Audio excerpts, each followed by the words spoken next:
previous video, you would have seen us have the 1972 Dodge Challenger on the hub dyno out the front. A little bit of history about this car. It's got a 440 in it, and many moons ago, the client came to us and said, listen, I'm not quite happy with the power that this motor's making. Can you have a look at it? So we had a look, and the first thing that Shane picked up was that the ignition system was a bit below standard. We could put in a better ignition system. So we added an MSD 6AL programmable ignition into it, and that immediately gave him about an extra 100 horsepower. One thing led to another, and we ended up rebuilding the 440. We added a Victor Series top end package. It was still running a Holley carburetor, and we gapped the rings so that we could either run NOS or a supercharger or run any form of boosted application, thinking of the future in advance. One of his issues that he was having with the Holley carburetor on the car was that, number one, it chewed a lot of fuel, which is not uncommon, and the drivability wasn't really there. And he wanted both. So we advised him, with keeping in mind the fact that we now had the NOS as well, and we may still want to go supercharged or turbocharged, we advised him to get a Holley Super Sniper, which was now available on the market. The Super Sniper can handle boosted applications as well as the NOS. So therefore, the Super Sniper was popped on. Now, if we had done this right at the beginning, when we started to rebuild this motor and all of this technology was available then, we would not have run the MSD 6AL programmable. We would have run a Hyperspark distributor. The Hyperspark distributor, in combination with the Super Sniper, allows me to also run a spark map as well as a fuel map. However, we have the MSD 6AL programmable ignition, and that alone is a very good ignition system as well, which is still controlling the ignition in the vehicle and pairs very well with the Sniper system. A little bit of background on the Sniper now. I'm just going to touch on it, and I'm not going to get too technical on this because it does get very technical when you get in there and in depth with the Sniper and you've hooked your laptop up to it. The Sniper system, straight out of the box, on your little handheld, gives you 3 base fuel maps. One is for stock cam, one is for mild cam, and one is for a wild cam. If you have a motor that is close to Holley's settings, it will run just fine. But straight out of the box, what Holley's done to allow for so many different motor combinations and to allow it so that the Sniper will work with any car is they have 2 types of fuel trim. They have a short-term trim and they have a long-term trim. Out of the box, each of these trims is set at 100%. That means that you have 100% short-term trim, 100% long-term trim, and when you add them together, the Sniper can trim your fuel by 200%, which is insane. That is way too much. Why is 200% learn bad? The Sniper can effectively hide something that's wrong. So for example, you have an exhaust gasket leak. That is, then your oxygen sensor is picking up the wrong reading. So the Sniper thinks it needs to enrich in the motor more. So it richens up your fuel mixtures. That then ends up fouling your plugs, which again richens up your fuel mixtures even more. And it's hiding the initial problem, which is basically you have an exhaust gasket leak and your O2 sensor is no longer reading right.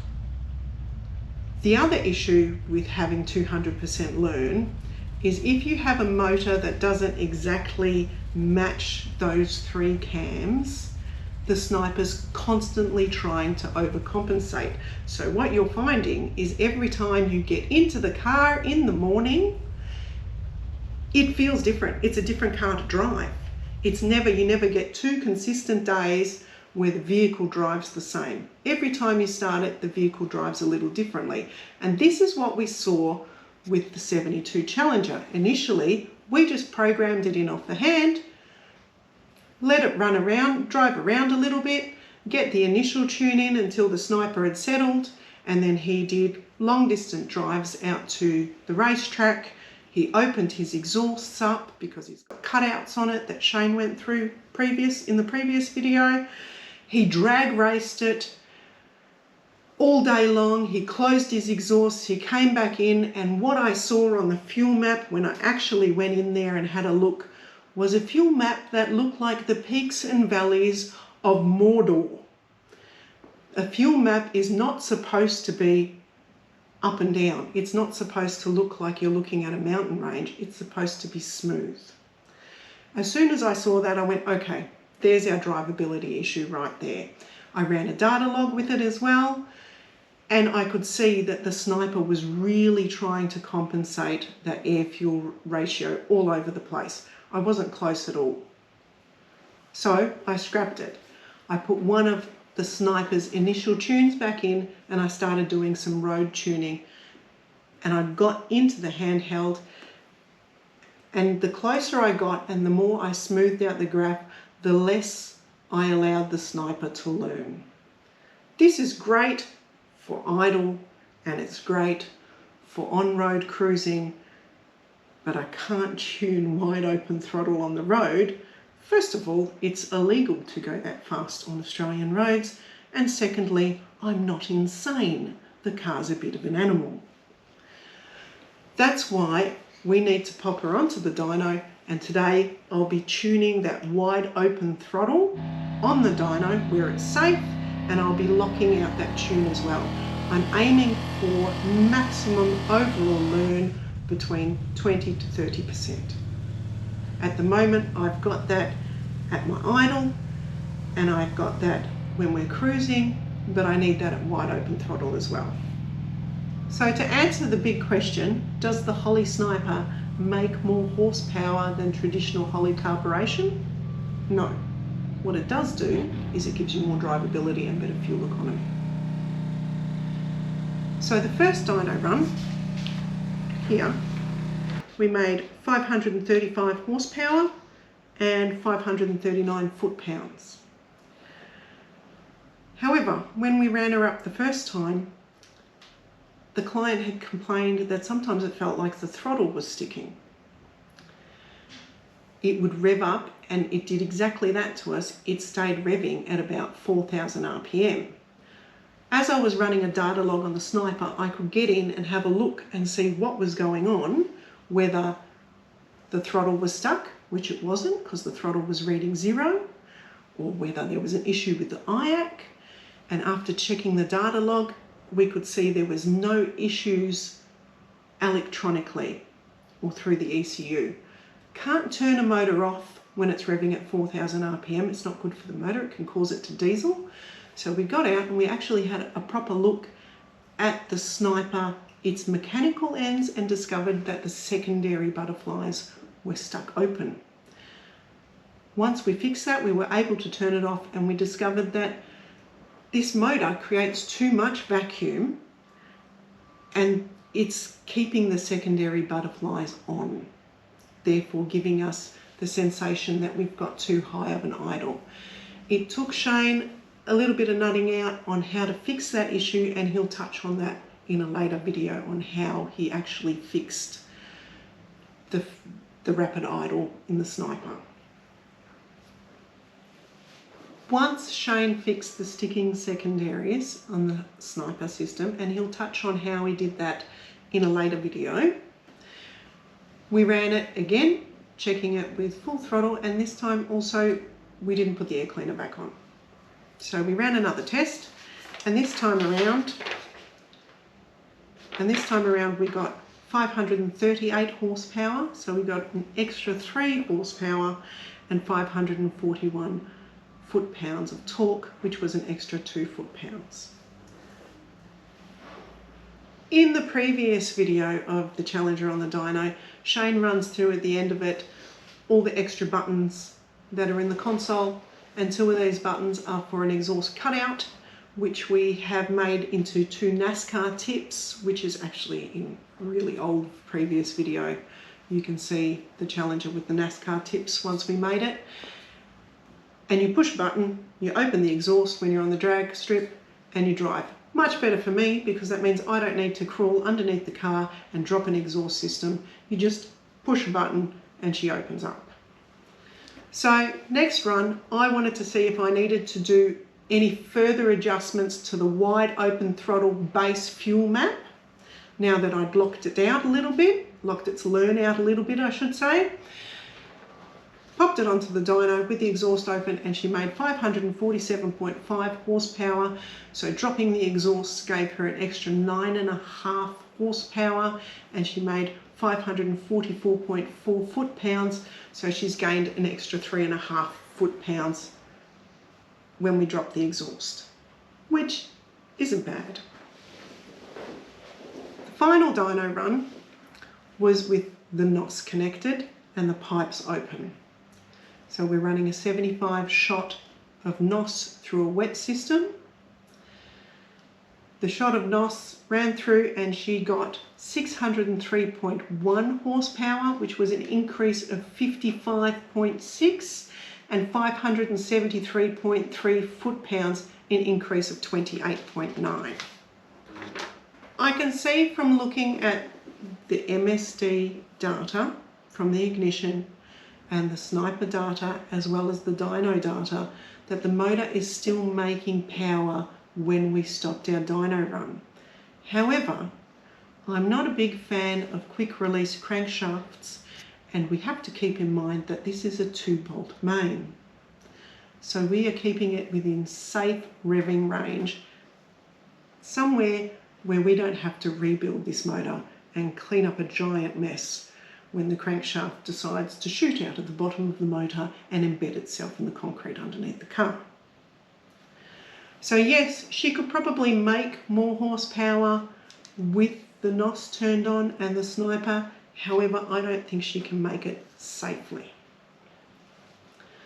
What the Sniper has allowed us to do is it's allowed us to give a very much more drivable car to the client, a car that reacts the same every single day, a car that doesn't use tons and tons of fuel, and a car that he can also drive to the track, push a button and have a little bit of fun in, or push a couple of buttons and have a lot of fun in. Last time on the track we were having some shifting issues with the original Hurst Lightning rods. They were shifting up through the gears too early and we weren't able to hold them out for as long as we would have liked.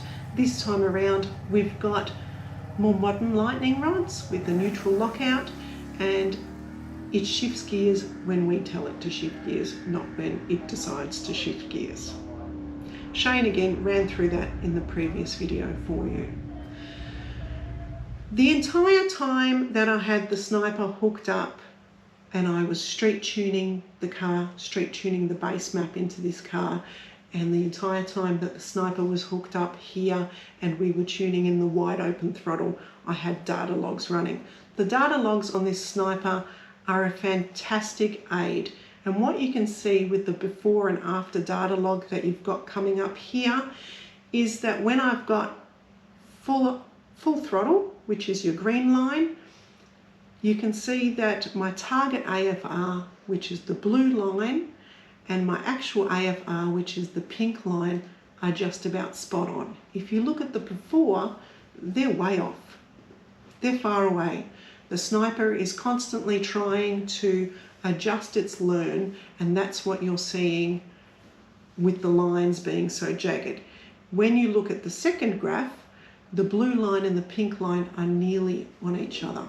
Now you need to remember that the graph you're looking at here is in seconds and microseconds. I am enabled with this data log on the Sniper to see exactly what the fuel, and if I was running a Hyperspark, and the spark table is doing every microsecond, and I can adjust down to the microsecond. The Super Sniper also allows you to run boost applications and NOS. In this case, we're not running the NOS through the Super Sniper, and that's because we're running a wet system. The wet system for the NOS is actually being run through with a NOS controller. The wet system, just a quick explanation for those that don't know, has a solenoid that controls both the fuel enrichment and one solenoid that controls the nitrous enrichment. A dry NOS system only has one solenoid which controls the nitrous enrichment. The Sniper itself prefers the dry system because it wants to be able to control the fuel enrichment itself. Again, if we had have been able to get this Sniper system, Super Sniper system, when we decided to get the NOS for the vehicle and we still had the Holley carburation on it, we would have chosen a dry system. However, this project car has been going for many, many years, and technology moves in leaps and bounds. So at the moment, the NOS is being controlled by the NOS controller, but the MSD ignition comes in here too, because at the same ramp speed that we are ramping in the nitrous, I can run a step retard in the MSD ignition and retard the timing to keep the motor safe. So as the nitrous is being added, my timing is being retarded, and therefore everything is firing where it should be and the motor is always kept safe. So yes, you see her hooked up onto the dyno, and you've got cables running for the MSD, cables running for the Sniper, you've got the NOS on its own handheld, and of course you've got the dyno, which always looks like the vehicle is hooked up in an emergency department hospital room somewhere. There's wires everywhere, but all of this information that we're getting allows us to make a car that is now very drivable, easy to race. He can chuck his family in the car, drive down to a country racetrack, drive the car into the racetrack, empty the boot out, maybe picnic, a couple of chairs, and go out and give it a couple of runs up and down the racetrack, close the exhausts, load the family back up, and keep cruising for the rest of the weekend. Which is exactly what all of us want to do in our classic muscle cars. Don't forget to like our video if you enjoyed this. If you have a question, leave it in the comments below. If you want to catch up with more Valley Grunt Performance videos, don't forget to click like, and you need to remember to click the notification bell in the top, or else you won't be advised when we've uploaded another video. If you're interested in browsing some of our merch, like these great t-shirts that you see behind me and that I'm wearing, click on the link in the description below.